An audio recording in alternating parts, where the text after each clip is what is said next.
Jemi rikthyer në studio në pjesën e fundit të emisionit për ditën e sotme. Me mua është bashkuar deputetja e Partisë Socialiste Milva Ekonomi. Përshëndetje, mirëmëngjes, shumë kënaqësi që jemi me mua në studio. Mirëmëngjes, Jeta. Jeni të angazhuar në fushatë zgjedhore. Jeni në zonën e Durrësit. Pak shije nga fushata, në një fushatë jo shumë të zakonshme, apo në fakt nuk është e zakonshme, sepse atje në Durrës ku unë punoj, ka dy kandidata që janë përballë njëra tjetrës dhe për koincidencë të rastit të dyja e kanë emrin Valbona. Njëra e ka mbi emrin Sako, njëra e ka Sakollari. Kështu janë dhe shumë afër të dyja vajzat, të dyja zonjat, se nuk janë vajza, janë zonja.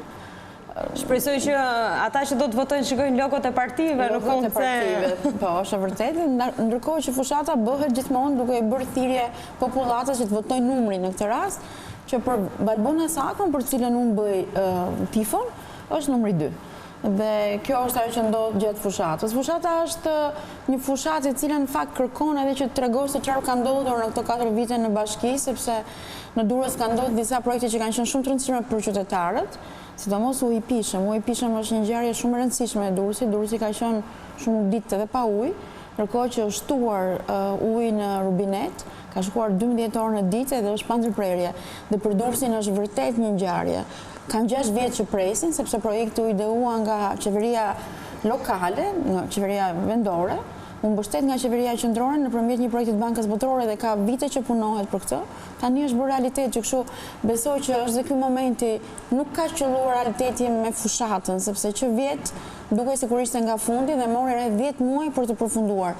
Që kështu është një projekt i suksesshëm, mendoj, dhe janë të gëzuar qytetarët durrësak që kanë ujë tani.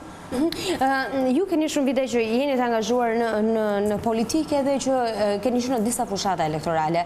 Është një fushat e zakonshme krahasuar me të tjerat, pavarësisht se në Durrës ka garë. Por ju jeni përballë Bindjes Demokratike, që është një parti e rishtasi, shumë e re, përballë një parti socialiste që ka traditë, ka histori, ka shumë njerëz të cilët janë të angazhuar. Tani nuk është një fushat e zakonshme, sepse e zakonshme do të tregonte që edhe partitë e tjera të opozitës, Lëvizja Socialiste për të Egrim, Partia Demokratike, duhet të ishin pjesë e kësaj fushate. Po në këtë moment, ti nuk mund thua që nuk është e zakonshme, për sa kohë ti ke vendosur që gara është me 30 qershor, ti do bësh më të mirën për garën tënde dhe nuk të intereson aq shumë se çfarë bën kundërshtari yt, të intereson që të kesh performancë shumë të mirë vetë. Ndërkohë me kundërshtarin ka ndodhur një situatë e çuditshme, sepse gara nuk ishte që nuk po bëhej. Ato nuk duan të marrin pjesë në garë, që kështu qasja është pak e ndryshme. Në fakt i lufton për një demokraci që të ketë zgjedhje, dhe zgjedhjet të dhanë një datë, të imponuar një datë, e vendosën ata që mos jenë në këtë garë. Që kështu për këtë arsye duket sikur është një fushat jo e zakonshme, por jo për punën që bën çdo antar i Partisë Socialiste. Antarët e Partisë Socialiste janë të angazhuar, lagje në lagje, der në der, ato që janë të bindur socialistë, ato që nuk janë të bindur socialistë, i thonë që duhet merrni pjesë në votime, duhet votoni për këtë alternativë. Që kështu puna për një socialist në terren vazhdon në mënyrë normale. Opozita thotë që ne nuk marrim pjesë në zgjedhje sepse edhe audiopërgjimet na thanë të drejtë ose konfirmuan ato që ne kemi thënë që në zgjedhje ka pasur manipulime, blerje të votave, përdorim të grupeve kriminale. Unë dua të them diçka për këtë, në fakt ky është argumenti që ata kanë, e kanë prej kaq kohësh, po unë besoj që se populli shqiptar është çik i bindur tek zgjedhja që bën. Dhe bira e votës nuk është ajo që vendos për mënyrën se si unë do shkoj të votoj. Ndërkohë që partitë të dyja, partitë e mëdha, qoftë Partia Socialiste, qoftë Partia Demokratike, kanë zgjedhësit e vet. Dhe ajo që ngel nuk mund ta bësh ti popullin shqiptar fajtor që shet dhe blen votën, sepse nga ana tjetër çfarë ke bërë ti partia politike në gjithë këto vite. Ajo që kemi mësuar të themi neve pafundësisht shqiptarëve që vota është e shenjtë, nuk shet dhe nuk blihet, je ti që vendos për fatin e Shqipërisë dhe për fatin tënd në një lloj mënyre në 4 vitet që vijojnë. Që kështu edhe blerja dhe shitja e votave bie mbi një popull i cili nuk e meriton ta quash të tillë që ti e shet votën tënde, e para. E dyta, po përpjekja që kanë bërë ndërkombëtarët në gjithë këto vite. Unë pak më parë ju fola juve kur ishim në pushim për një projekt që ka për shembull Olaf Palmi në gjithë Shqipërinë që vë përballë alternativat që janë në një zonë caktuar. Por bashkë me këtë ndërgjegjëson dhe qytetarët që ti kërkojnë alternativave më të mirën që duan për qytetin apo për vendin apo për familjen. Që kështu njerëzit janë të ndërgjegjësuar që vota nuk shet dhe nuk blihet. Dhe gjitha këto janë në situata që nuk janë dhe verifikuara plotësisht, sepse ju e dini ajo gjë që ndodhi, sepse kemi diskutuar në çdo studio, besoj edhe në këtë. ne kishim një hetim që po bëhej për disa grupe të caktuara në vend dhe hetimet u shiten si hetime politike, ndërkohë që nuk u verifikuan plotësisht ngjarjet. Domethënë, prokurorët hoqën dorë nga çuarja e këtyre vendimeve, këtyre përgjimeve në gjykatë dhe i çuan në media. Dhe ne patëm një media e cila abuzoi me lirinë dhe i dha këto informacione pa qenë të filtruara, siç e kanë mësuar në shkollë që duhet kalojnë në 2 filtrime për burimin e informacionit. Që kështu unë mendoj që kjo situatë tani është e pazakonte edhe për nga tashethemnaja e madhe që ngrihet drejt tyre. Po të shikosh, njerëzit janë përgjegjshëm, njerëzit dinë çfarë duan. Në territor njerëzit dinë realisht çfarë duan. Ditën e djeshme kreu i shtetit ka dalë në një konferencë për shtyp, u bë e dyta në fakt që është e zakonshme që të delë në orën 8 mëngjesit dhe ka konsideruar zgjedhjet imagjinare, zgjedhje partijake. Komisioni Qendror të Zgjedhjeve si një organizat partijake dhe është shprehur se i kalon i dha kohë ose mundësi klasës politike për të gjetur gjuhën dhe për të përfaqësuar me disa alternativa në zgjedhje. Tani, po të shikoni kushtetutën, unë mendoj që në kushtetut ka diçka që nga bënd mendojmë që ne kemi ndërtuar një dokument i cili është progresist, ndërtues. Në kushtetut, detyra që jepet presidenti është detyra e bashkimit, ai konfirmon datën e zgjedhjeve. Domethënë, dekreti i tij është për të çuar përpara, nuk është për të shtyrë. Që kështu nisur nga kjo dhe qasja që kanë, edhe qasja dhe interpretimi që bëhet kushtetutës, për mua nuk është qasja dhe interpretimi i drejtë, sepse duhet të shikosh detyrën tënde në funksionin ndërtues, përbashkues. E para. E dyta që data e zgjedhjeve është një datë e cila kushtëzohet edhe nga vetë kushtetuta. Momenti kur mbaron mandati i atyre që janë duke ekzekutuar detyrën e qeverisjes vendore, si kreu i qeverisjes vendore, që kështu kushtetuta detyron të kesh një datë zgjedhje. Dhe për këtë bie dakord me krerët politik, gjë që kishte ndodhur në Shqipëri. Ju e dini që kjo datë është e rënë dakord me gjithë krerët politik. Në këtë moment, detyra e presidentit, si të thuash, është një detyrë e kryer, sepse është ndërtuese, është koordinuese, bashkërendon dhe kupton që duhet të funksionojë pushteti vendor, që është një pushtet i njohur nga kushtetuta në Shqipëri. Në kodin zgjedhor, edhe në kodin zgjedhor jepet e drejta për të gjykuar Komisionin Qendror të Zgjedhjeve, i cili ka përfaqësues nga Mazhoranca dhe nga opozita, dhe aty vendimet merren me shumicë votash. Dhe në këtë rast edhe vendimi marrë në KQZ është një vendim që çon përpara këtë proces ndërtues.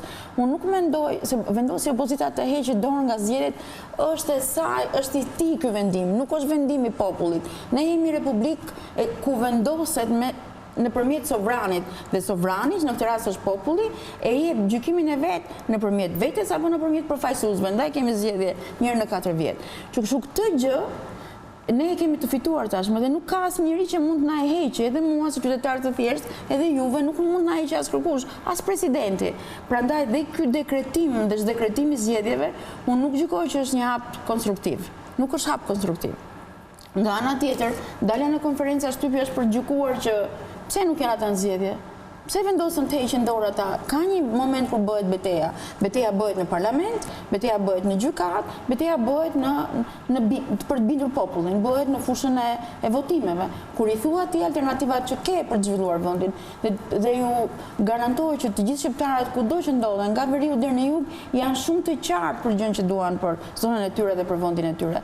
Që kështu unë mendoj që nuk është përdorur ky instrumenti konstruktiv. Mirë, edhe ditën e premte kemi pasur një protestë nga opozita, në fakt nuk kanë përcaktuar se cilat do të jetë agjenda nëse do të ketë sërish protesta. I lexonin protestat e opozitës, Vizion Ekonomi, si shikoni?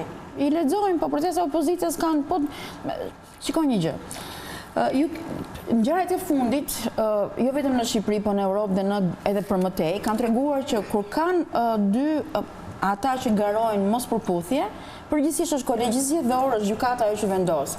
Ju kujtojnë zgjedhjet në Amerikë Bushi në Florida? Ju kujtohet zgjedhja e Lulzim Bashës kryetar partie, ishte Edi Rama 10 vota përpara, shkojnë kolegj zgjedhor, u mor vendimi, u bë kjo gjë. Ndërkohë, në këtë rast, a kishtim neve kontestime në kolegjin zgjedhor? Kishim kontestime në gjykat për vjedhje votash? Nuk ishte, që kështu rezultati ishte rezultat i votimeve, i shumicës që kishte votuar. Dhe heqja dorë nga parlamenti dhe krijimi i kësaj situate që janë bler votat, duket sikur është e stisur, nuk është prej vërteti. Ndërkohë dhe protestat vazhdojnë dhe i fryn historisë së stisur. Dhe mos harroni që në këtë betejë opozita nuk ka pas asnjëherë në krah ndërkombëtarët dhe Shqipëria nuk është një vend që është ndërtuar vetëm nga dialogu midis forcave politike politike të majta dhe të djatha, po dialogu është mundësuar dhe nga ndërkombëtarët. Dhe në këtë betejë dialogimi kanë qenë dy forca ndërkombëtare që kanë mbështetur pozitën dhe opozitën. Kanë qenë Shtetet Bashkuara të Amerikës dhe Bashkimi Evropian, apo edhe qeveritë ndryshme europiane, Italia, Gjermania, Franca, her pas here. Që kështu nuk mendoj që opozita e kishte shumë të qartë planin e vetë të protestave. Që protestat lexohen, vazhdimisht lexohen, por ajo që bëhet thirrje opozitës është ke të drejtë të protestosh, protesto pa dhunë, mos hidh molotov në parlament, mos dëmto polic, ju e dini sa shumë polic janë dëmtuar, vajza humbi 2 gishtat, mos harrojmë këtë gjë, mos bëj këtë gjë, ke një betejë ku mund ta bësh luftën tënde, hajde bëj atje, ke një fushë betejë ku mund të luftosh, hajde bëj atje betejën tënde. Vizion Ekonomi, para se të ishim në një situatë të tillë, pra kur ishim ende në fushat elektorale në fillim, përpara se gjërat agrovonin deri në këtë farpike, kryeministri Rama shprehte dëshirën për të marrë 61 bashkitë e vendit, që le të themi se është një dëshirë normale çdo kreu partie për të maksimizuar mandatet që ai përfaqëson. Jemi në një situatë ku me shumë gjasa 61 mandate mund të fitohen nga Partia Socialiste, duke pasur parasysh që është një forcë politike konsoliduar përballë një alternative tjetër që garon në 24 njësi vendore ku është një forcë e re. Rrezikojmë marrjen e pushtetet, të gjitha pushteteve nga Partia Socialiste, sepse kemi një parlament që besoj se bjem dakord që opozita është jashtë parlamentit, opozita e vërtet, sepse këto mandatet të cilat janë me këtë gjë, po sepse duhet të vazhdojmë të themi. S'ka gjë. E di pjesën që do thoni që ata janë në listat e Partisë Demokratike dhe Lëvizjes Socialiste për integrim është përgjegjësia e tyre. Gjithsesi, ata të cilët mbështesin janë jashtë parlamentit, dy forcat e tjera. Rrezikojmë marrjen e të gjitha pushteteve, ne duhet të presim zgjedhjet 30 qershorit dhe të shikojmë se si do shkojnë. Nga ana tjetër, ju duhet kuptoni që në këtë moment i takon, më duket, Partisë Socialiste që të bëjnë çik më shumë durim, sepse dhe ajo që është opozita e parlamentit, do kohë që ti të marrësh dhe të kuptosh rolin e deputetit, se nuk është aq detyrë thjesht. Ka një rregullore, është kushtetuta, është rregulloria, duhet kuptosh si funksionojnë ligjet, çfarë kërkon për të bërë për një ligj, kush janë grupet e interesit që konsultojmë, pse bëhet konsultimi, çfarë përmirësohet. Ka një lloj procedure administrative dhe brenda kuvendit që duhet ta mësosh. Nuk është se ti vjen me një herë me këtë dije. Dhe për këtë unë duhet t'i them Partisë Socialiste që ka meritën e durimit, por ama grupet e opozitës brenda parlamentit tashmë janë krijuar. Ju e keni parë që jo gjithçka shkon e qetë dhe pa konflikte, pa debate, edhe deri tani s'ka pas përplasje aty brenda. Kanë qëndrime të ndryshme grupet për gjërat që ne votojmë. Që kështu po formohet ajo opozita që ka ardhur nga listat, që unë besoj që nuk janë njerëz të zgjedhur, respektoj ato zgjedhje që ka bërë si kreu i PD-s, si kreu i LSI-s, që kështu ato janë pjesë e LSI-s dhe pjesë e PD-s, dhe po marrin këtë rolin. Natyrisht anëtarët më aktiv kanë dalë jashtë, por kjo s'do të thonë që ato nuk janë aktiv në atë detyrë që kanë. Nga ana tjetër 30 qershori po troket. Kemi 24 bashki që kanë konkurrent. I bie që mos jetë vetëm harta e PS-s, nuk e dim se do të shkojë kjo situatë. Po dhe nëse do të jetë harta e PS-s, zgjedhjet vijnë prapë. Erdhi 2021 që vijnë prapë zgjedhjet.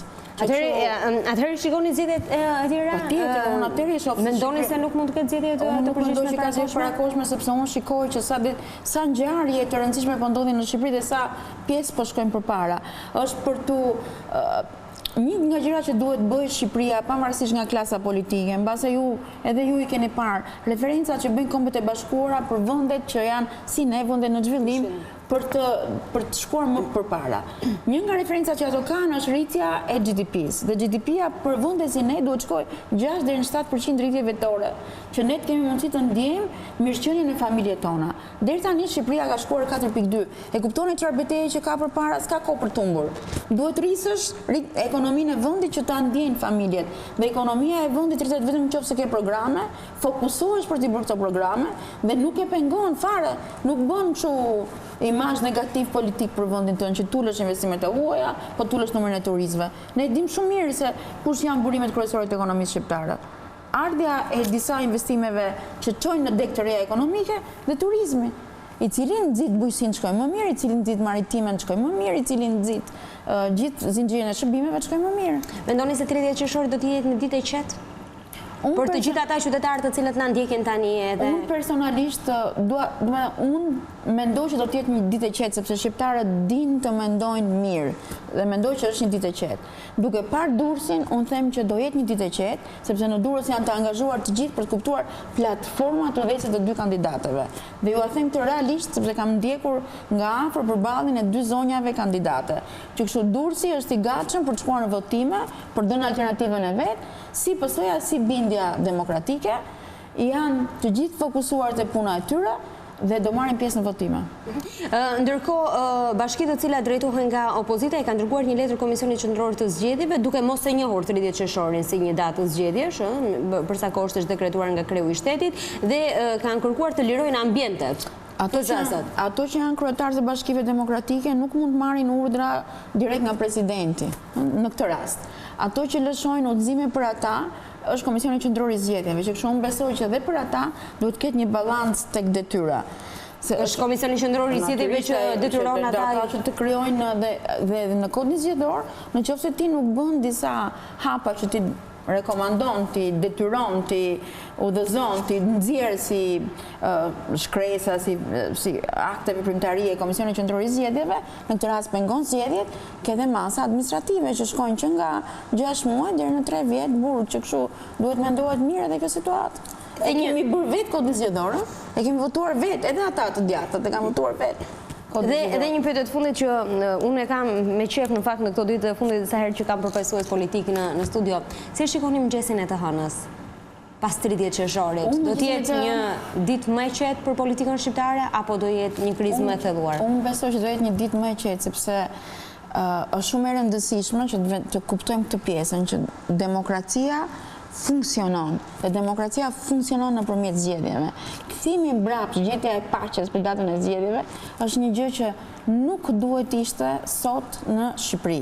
Dhe fakti që po shkojmë përpara për të bërë zgjedhje, po tregojmë me shumë guxim, me shumë maturi, me shumë përkushtim që ne jemi një demokraci që jemi rritur. Që kështu unë mendoj që e hëna do të jetë një ditë më e suksesshme për Shqipërinë. Ishte shumë kënaqësi që ishte të mëngjes me mua në 7:05. Uroj një ditë sa më të mbarë. Faleminderit. Kjo ishte gjithçka e përgatitur për emisionin 7:05 edhe për ditën e sotme. Ne do takojmë sërish nesër në po të njëjtën orë. Kalofshi një ditë sa më të mbarë. Mirupafshim.